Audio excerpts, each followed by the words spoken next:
오늘의 정치권 이슈, 박명호 동국대 정치외교학과 교수, 김은경 인하대 정치외교학과 초빙 교수와 이야기 나눠보겠습니다. 두 분 어서 오십시오.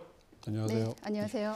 먼저 오늘은 민주당 비례대표 이야기도 해보겠습니다. 지금 민주당이 비례위성정당인 더불어민주연합에 추천할 후보자를 당 전략공관위에서 결정하기로 했습니다. 이를 두고 이번에 불출마 선언했던 우상호 의원이 문제를 제기했는데 불출마를 했고 운동권 출신이면서도 비교적 이재명 대표와는 가까운 사이이기 때문에 조금 더 좀 주목하는 것 같거든요. 어떻게 바라보십니까?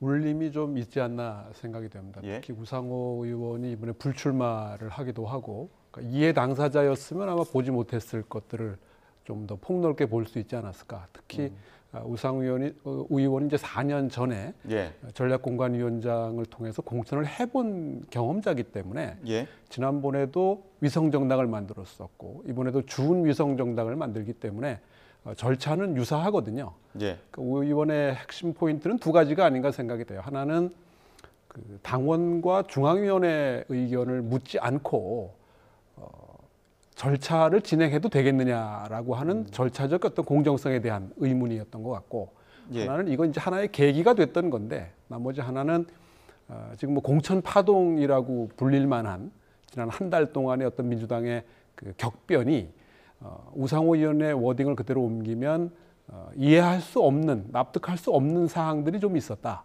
이런 거에 대한 그 어떤 설명이 좀 필요하지 않겠느냐라고 예. 하는 부분이거든요. 이런 문제 제기가 이제 좀 늦은 감은 있는데 지금 저희 한 달여 동안 진행되는 이 민주당의 공천 파동의 마무리 국면에서 과연 이재명 대표를 비롯한 지도부가 어떤 그 대답을 할 수 있을지 좀 궁금한 상황입니다. 그러니까 이제 우상호 의원 같은 경우에는 4년 전에 비례대표 공천관리위원장이었었고 네. 그러다 보니까 당시에는 별도로 이뤄졌던 일들이 지금 당 전략공천위에서 이뤄진다는 게 지도부에 너무 큰 목소리를 심어주는 건 아니냐 이런 지적인 것 같거든요. 네, 일단 공정성 말씀하셨지만 투명성에 대한 부분들 전 당원을 대상으로 또는 중앙위원회를 대상으로 투표와 심사를 거치지 않고 바로 이 비례대표 전략공천위원회에서 결정하는 부분에 대한 문제 제기인데요. 예. 그 부분에 일리는 있어 보입니다. 근데 다만 지금 물리적으로 사실 위성정당으로 이제 결정된 부분도 굉장히 늦었고 지금 이제서야 이 비례대표 의석수를 결정한 상황에서 소위 이제 몇 개의 의석을 우리가 할당할 수 있을지도 최근에 결정이 됐지 않습니까? 그러다 예. 보니까 시간적으로 굉장히 이 절차를 걸치기에는 굉장히 무리한 일정이다. 다만 이 모집된 이 후보자들을 대상으로 해서 서류와 면접을 통해서 충분하게 검증을 하겠다라고 당에서도 밝히고 있는 상황이라서요. 이게 지금 공천 갈등을 더 심화시키는 상황으로 갈 거라고 보지는 않습니다. 뭐 지도부의 이야기나 그 김성환 지금 인재영입위원회 간사의 설명으로도 원래 이제 법적으로 선거운동 60일 전에 해야 되는 건데 지금 비례연합 정당에 참여하고 이런 절차들을 거치다 보니까 시간이 좀 촉박하다 이런 이야기 나오고 있습니다만 네네. 그럼에도 불구하고 당 전략공관위가 하는 부분 지금까지 어떤 지역구 경선에서 지도부의 목소리가 너무 많이 좀 힘이 실렸다 이런 지적이 나오는 가운데 또 나오다 보니까 이런 부분이 혹시 또 비례대표에서도 공천 갈등으로 이어지는 거 아니냐? 그렇죠. 이제 그런 부분에 대한 우려가 근본에 깔려 있는 게 아닌가 생각이 되고 예. 시간이 없다, 일정이 너무 촉박하다라는 게 이제 김성환 그 의원의 설명이고 예. 김성환 의원을 위원장 또는 분과장으로 하는 공관위가 구성이 됐거든요. 예. 근데 뭐 국민의힘도 세 사람으로 공관위를 구성을 했고 또 우리 민주당도 그 4명으로 구성을 했어요. 결국은 절차로만 진행하겠다라는 의도가 있는 게 아닌가 생각이 되고 근본적으로는 이 기형적인 제도의 여파입니다. 이렇게 이 준위성정당을 만들 수밖에 없는 또 위성정당을 만들 수밖에 없는 제도를 택한 근본적인 이유가 있는 거고 거기에 붙여서 보면 민주당이 결국 그 결정을 늦게 한 탓이기도 하죠. 예. 이게 이 고민을 어제 오늘 한 것도 아니고 7번씩이나 약속을 했었던 일인데 결국 얼마 전에 결정했기 때문에 그 이른바 준위성 정당조차도 얼마 전에 시작을 한 거고 따라서 일정이 촉박할 수밖에 없는 상황 아니었느냐. 이제 그게 이제 그 핵심 포인트가 아닌가 생각이 되고 또 이게 이제 여러 그 정파들과 나누기로 한 셈이잖아요. 그러니까 네. 334 정도로 나누기로 한 그 의석수가 있고 또 민주당 자체의 또 절차가 진행돼야 되기 때문에 잡음이 없을래야 없을 수가 없는 비례대표 공천인데다가 또 여러 정파가 함께하는 상황이기 때문에 이 과정에서 과연 불협화음이 없겠느냐.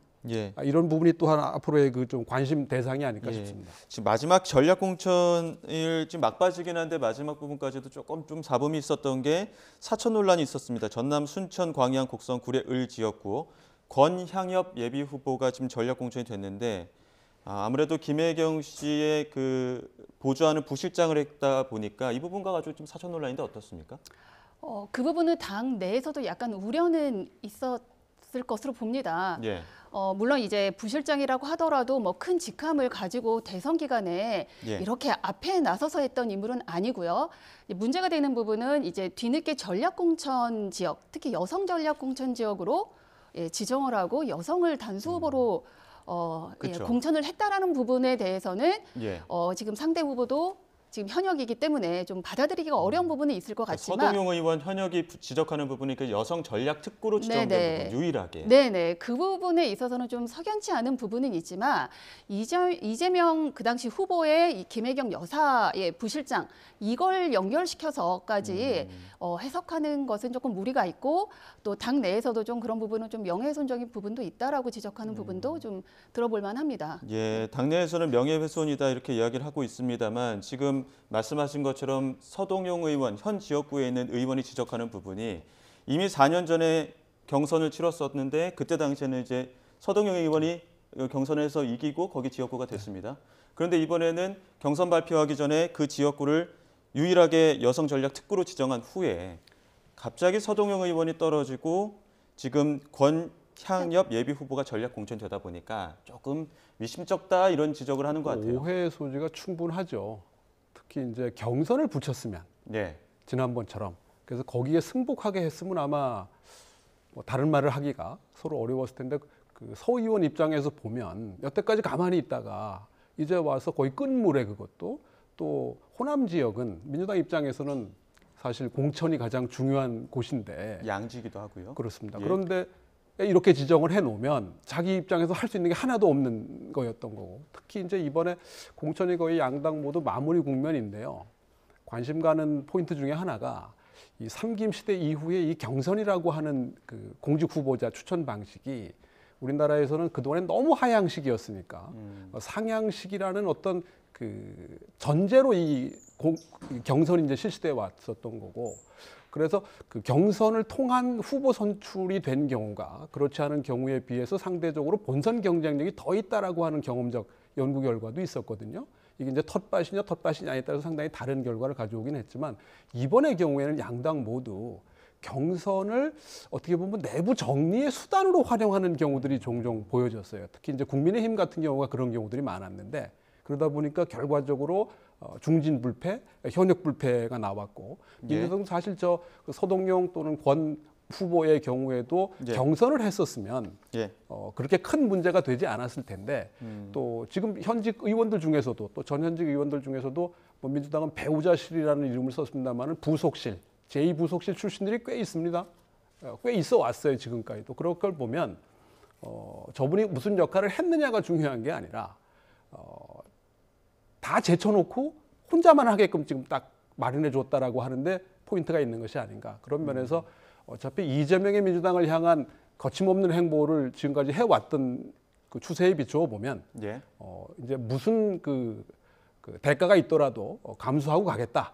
이제 거의 끝부분이니까 이것만 넘기면 된다. 뭐 하는 이런 생각들에 따른 결정이 아니었나 생각이 듭니다. 예, 또 그런가 하면 조금 전이죠. 11시 한 반쯤인데 조국 대표와 이재명 민주당 대표 국회에서 만났습니다. 오늘 아침 조국 대표는 진보 진영의 새 구심점이 되려고 노력하고 있다 이런 이야기를 하기도 했는데 그 내용 함께 들어보시죠. 새 구심점이 되려고 노력하고 있고요. 그래서 지금 여러 가지 이유로 이제 민주당에서도 분란이 있는 것 같고 또 정의당은 지지율이 많이 빠지는 것 같습니다. 네. 그럼 조국 혁신당이 민주당의 대안이 될 수 있다고 생각하십니까? 지금 뭐 세력으로 봐서 어찌 대안이 되겠습니까? 민주당은 170석의 정당이고 또 역사와 전통이 오래고요. 총선에서 저희 목표는 10석이 목표입니다. 네. 그 점에서 민주당을 대체할 수 있는 현재의 저희의 현재 저희 역량은 그렇지 못하다라는 점을 분명히 말씀드립니다. 그 삼성전자랑 그 애플이랑 휴대폰 가지고 굉장히 치열하게 소송전하고 싸울 때가 있었어요. 네. 그때 결국 둘 다 회사가 타격을 입는 줄 알았더니 전 세계 그 휴대폰 시장을 결국 그 이후로 두 회사가 양분하게 됐거든요. 네. 결국은 조국 혁신당과 민주당은 치열하게 경쟁할 겁니다. 결국은 진보 관련 비례당표를 더 많이 가져올 수 있는 계기가 될 수 있다고 저는 생각하고 있습니다. 김주호 부실장은 삼성전자가 민주당이면 애플이 조국 혁신당이라고 보는 것 같아요. 근데 지금 오늘 만남도 그렇고 조국 대표는 신당 창당을 이후에 예방하는 차원이다라고 얘기를 했습니다만 그 두 당의 민주당과 조국 혁신당의 관계 설정을 두고 여러 해석들이 나오는 가운데 만남이다 보니까 큰 의미를 두는 것 같거든요. 어떻게 바라보셨습니까? 저도 사실 처음부터 조국 대표도 민주당과의 선긋기 또는 홀로서기를 선언하고 창당을 했고 민주당도 공식적으로 조국 혁신당과의 거리두기를 했다고 봅니다. 그래서 오늘의 예방은 말 그대로 예방, 면담의 성격, 덕담을 하는 수준의 성격이지 이 총선을 앞두고 구체적인 연대라든가 이런 얘기들을 할 수 있는 자리는 아니다. 앞으로도 지금 말씀 들었지만 계속 경쟁의 구도에서 서로 시너지 효과를 줄런지 모르겠지만 이 하나의 어떤 이 민주당으로 볼 조국 혁신당은 아니다. 그리고 오늘도 그런 만남이었을 거다라고 봅니다. 예, 두 만남 박 교수님께서 어떻게 보셨습니까? 한 분은 좀 부담스러웠을 것 같고요. 예. 다른 한 분은 좀 의기양양. 뭔가 좀 업된 분위기가 아니었을까 생각이 됩니다. 부담스러운 쪽이 민주당입니까? 어떤 분인지는 각자의 상상에 맡기도록 하고요. 쟁점은 두 가지인 것 같아요. 지금 이제 22%까지 비례대표 후보 그 선택을 조국 혁신당에 하겠다라는 조사가 나온 걸 보여주고 있는데 이게 일시적일 것이냐, 이제 계속 갈 것이냐라고 하는 부분입니다. 제가 보기에는 일단 일시적일 가능성이 높지 않느냐. 지금 그래픽으로 보여드리고 있습니다만 조국 신당이 굉장히 약진하는 모습이 있죠. 네, 22%까지 나오고 거기에 비하면 지금 준위성 정당은 8%에 머무르고 저게 정상적인 그래프는 상황은 아닐 거라고 봐야 되겠죠. 저거보다는 민주개혁 진보연합이 좀 더 오를 가능성이 높고 거의 그 국민의 미래 쪽에 가까워질 가능성이 높은데 그렇게 된다 그러면 이제 조국 신당 쪽이 좀 빠질 거라는 건데.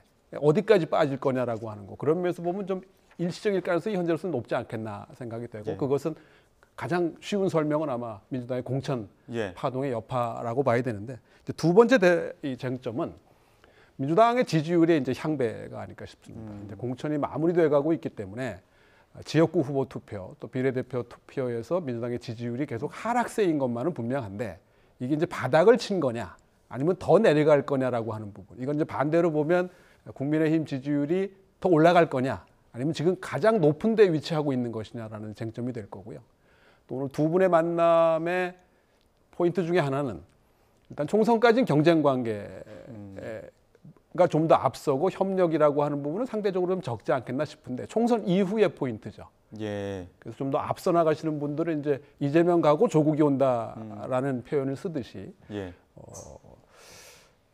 범야의 민주진보 개혁의 대표성을 놓고 두 분이 경쟁하는 구도가 총선 이후에 펼칠 수 있지 않겠느냐. 근데 그건 이제 총선 결과가 어떻게 나오느냐가 두 분의 향후 행보를 결정하는 출발점이 될 것이기 때문에 지금 총선 결과를 예상한다는 거는 많은 예상들이 있긴 합니다만은 좀 섣부른 감이 있고 4월 10일 이후에 관한 쟁점이 아닐까 싶습니다. 박 교수님 한쪽은 부담스럽고 한쪽은 좀 의기양양했을 것이다 이렇게 또 말씀을 해주셨는데 그래프를 보고 나면 어느 쪽이 좀 의기양양했을지는 선뜻 좀 보이긴 합니다. 조국 대표의 어떤 최근의 여론, 굉장히 많은 여론이 좀 결집한 부분들이 있는데 어떤 부분이 작용했다고 보십니까? 지금 박 교수님도 말씀하셨지만 지금 민주당 내 공천 갈등이 실망한 민주당의 지지자들이 지금 조국 혁신당을 이제 비례정당으로 지지한 결과라고 생각하고요. 조국 대표도 한 15% 창당을 할 때 그 정도 예상했는데 그걸 선회하는 22%는 굉장히 저도 이건 일시적인 기형적인 조사에 불과하다라고 생각합니다. 이미 이제 민주당의 공천 갈등은 저는 이제 정점은 찍었다. 이제 어느 정도 이제 다음 주면 다 정리가 경선까지 마무리가 돼서 이제 본격적인 총선 국면에 들어서면 이 민주당을 지지했던 사람들 또는 이제 중도들도 민주당이 어떤 후보를 내놨는지 또 어떤 이슈와 정책으로 이 총선을 준비하는지를 이제 보게 될 겁니다. 예. 그러면 저는 이 지지율은 금방 회복할 수 있다. 충분한 시간이 아직 있다라고 봅니다. 예, 반등의 모멘텀이 충분히 있을 것이다 이렇게 네. 예측을 하셨는데 앞서 박 교수님 얘기하신 것처럼 일각에서는 이재명 가고 조국이 온다 이런 또 일각의 어떤 분석들이 있는 게 네. 그런 분석의 배경은 결국에는 민주당의 총선 패배 이후에 조국 대표가 지금 민주당에서 어떤 결정적인 역할을 하는 것 아니냐 이런 예측인 것 같거든요. 네네. 이런 예측에 대해서 어떻게 바라보십니까? 그거야 이제 총선의 결과를 봐야 되는 얘기죠. 예. 지금 이제 공천의 갈등이 결국 총선의 결과로 그대로 이어지느냐. 예. 저는 이런 전략 공천 또는 이 비명, 친명 이걸 떠나서 예. 좋은 후보를 내놨고 그 후보가 선택을 받을 만해서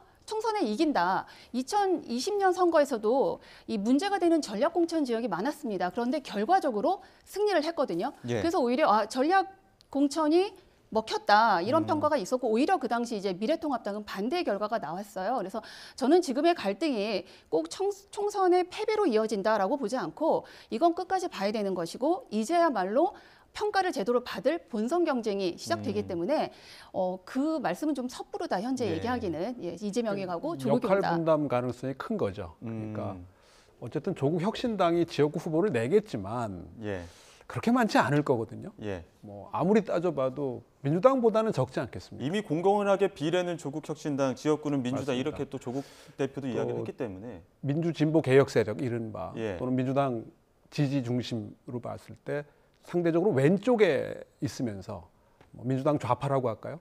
또 민주당 우파라고 할까요? 이렇게 구분해서 봤을 때 좀 더 선명한 색깔을 가지고 지지층을 동원해낼 수 있는데 다만 지금 상황에서는 민주당을 지지한다고 이야기하기가 좀 부담스러울 수 있는 정통 민주당 그 강경 세력들의 입장에서 보면 일단 분출구가 생긴 상황이라서 예. 그런 면에서 아마 우리가 일시적이라고 하는데 의견이 대체로 모아지는 이유는 이게 이제 창당을 지금 하는 컨벤션 효과도 일부 있을 수 있기 때문에 좀 더 지켜봐야 되는데 어찌되었든 비례대표 전문 정당으로서의 성격을 분명히 한 상황이라서 지금 다른 개혁신당이라든가 새로운 미래보다도 완전히 앞서고 있는 상황 아니겠습니까? 그런 면에서 예. 보면 제3지대, 양당을 제외한 제3지대의 대표성을 갖고도 일단은 기선은 제압했다. 다만 이걸 이제 계속 이어갈 수 있겠느냐. 예. 그다음에 이제 하나 문제는 강경 세력 또는 강경 파들일까 뭐 이런 분들을 중심으로 한 세력이다 보니까 예. 확장성에는 그렇게 크게 기여하기가 어려운 부분이 있고 또 민주당 입장에서는 다른 한쪽을 보완해주는 역할로 지금 현재는 위치하고 있는 게 아닌가 싶습니다. 예, 앞서 김 교수님 이제 본격적으로 본선 경쟁에 들어가게 되면 또 다른 양상이 벌어질 수 있다 이렇게 예측하셨는데 지금 이제 공천 어떤 작업이 마무리 수순에 들어가면서 여야 대표도 빠르게 또 바쁘게 현장으로 나아가고 있습니다. 국민의힘 한동훈 비대위원장 천안에 이어서 오늘은 청주를 향했는데요. 이재명 대표는 어제 서울을 집중 공략하면서 첫 지원 유세로 종로 곽상원 후보를 찾았습니다. 양당 대표의 현장 모습도 보고 오시죠.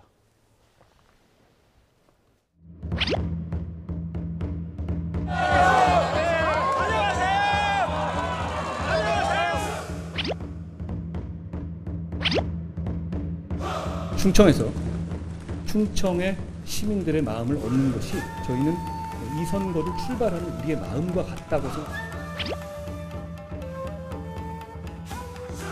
하나, 둘, 셋.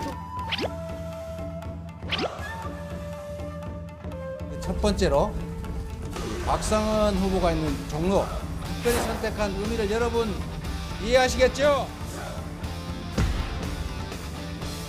대통령과 야당 대표의 대화가 먼저다라고 생각합니다.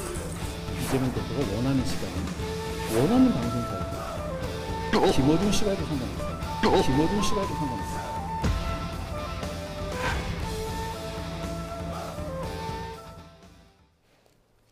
일단 한동훈 위원장, 충청 시민의 마음을 얻는 게 우리의 선거를 출발하는 우리의 마음과 같다. 그 마음은 어떤 마음입니까? 글쎄요, 그 본인에게 물어보지 않는 한 정확한 답을 알 수 있겠습니까만은 전철이 천안까지 가죠. 예. 남쪽으로는. 예. 동쪽으로는 이제 춘천까지 가는데 결국 범수도권이 된 셈이 됐죠.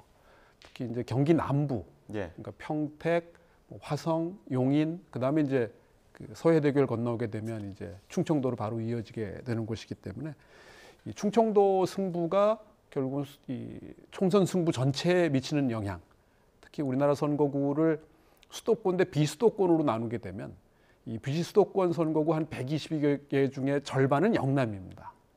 그러니까 나머지 비수도권의 절반은 호남, 충청, 강원, 제주거든요.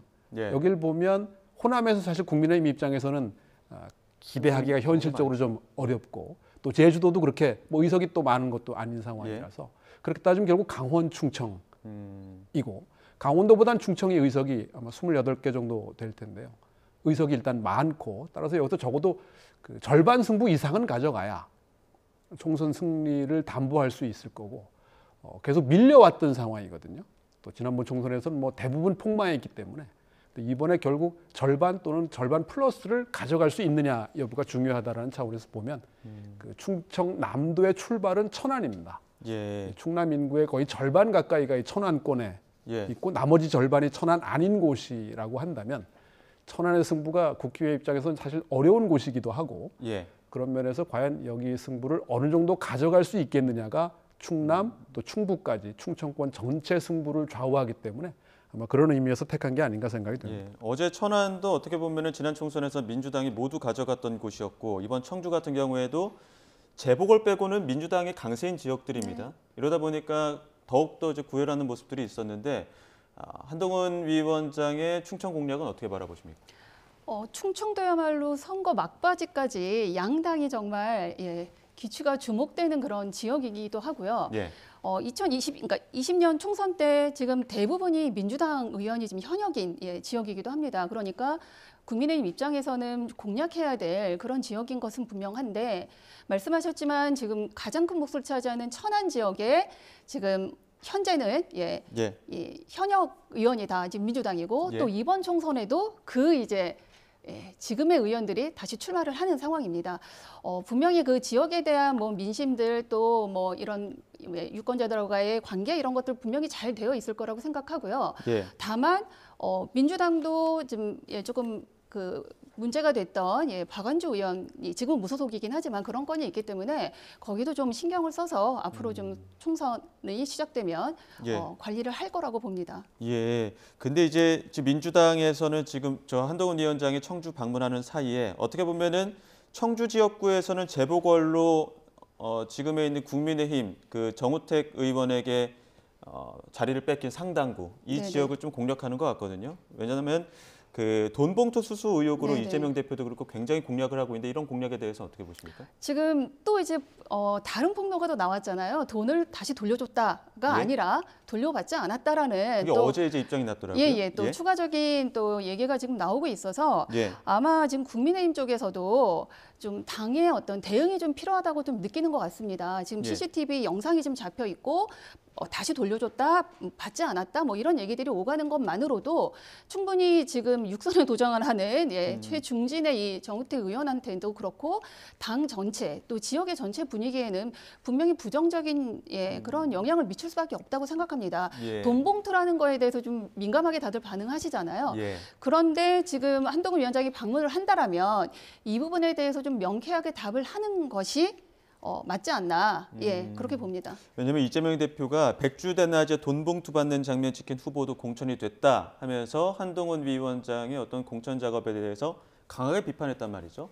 그러다 보니까 한동훈 위원장 입장에서도 어느 정도 입장 발표가 있어야 되는 것 아니냐 이런 이야기 나오는데요. 그렇죠. 좀 설명을 해야 될 필요가 있겠죠. 특히 이제 서로가 서로의 공천에 대해서 한쪽은 구정물 공천이다. 한쪽은 이제 기득권 꽂아넣기 공천이다라는 표현을 썼지 않습니까? 특히 이제 국민의힘 공천은 저는 기저효과에 따른 선택할 수밖에 없는 그 영역이었다고 보지만 그 기본적으로 의원 숫자가 적었기 때문에 현역 불패, 중진 불패, 특히 정우택 의원은 5선 의원 중에 공천을 받은 5분 중에 한 분이기 때문에 이 5분 중에 한 분이 만약에 이제 국민의힘이 일당이 된다거나 하게 되면 국회의장 가능성이 가장 높은 축에 들어가고 반면 민주당은 지금 5선에서 6선 도전하는 분이 한 분밖에 안 계세요.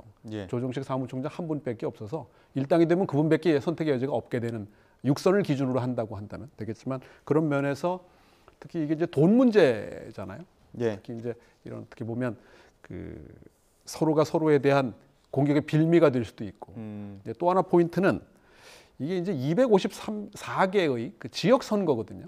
예. 전국 단위 선거가 아니고 지역 단위 선거기 때문에 이 청주 상당이라고 하는 이 지역에서 이런 이슈를 과연 어떻게 받아들이겠느냐라고 하는 부분이죠.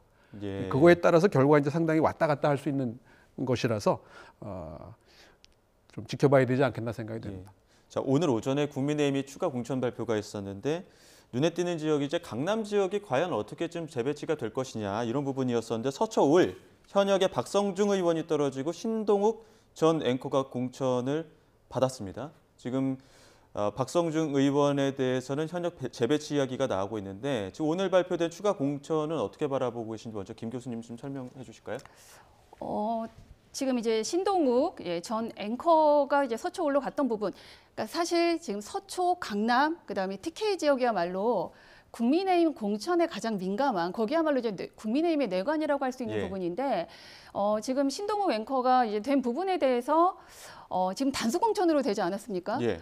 그러니까 좀 반발은 좀 있을 거라고 생각합니다. 여기야말로 이제 국민의힘이 당선되는 지역인데 예. 이제 오늘 발표가 됐으니까 좀 지켜봐야 되겠지만 지금 국민의힘 입장에서는 정말 경쟁력 있는 후보를 단수 추천했다 이렇게 얘기할 수 있지만 예.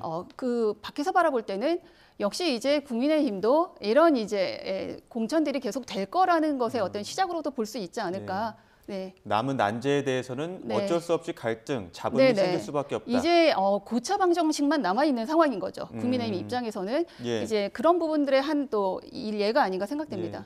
근데 그 잡음을 어느 정도 조금 완화하는 장치로 보면은 지금 박성중 의원 또 재배치한다는 거 아닙니까? 이런 부분 어떻게 보십니까? 그러게 결국 이제 박성중 의원하고 안병길 의원이 컷오프가 됐는데 예.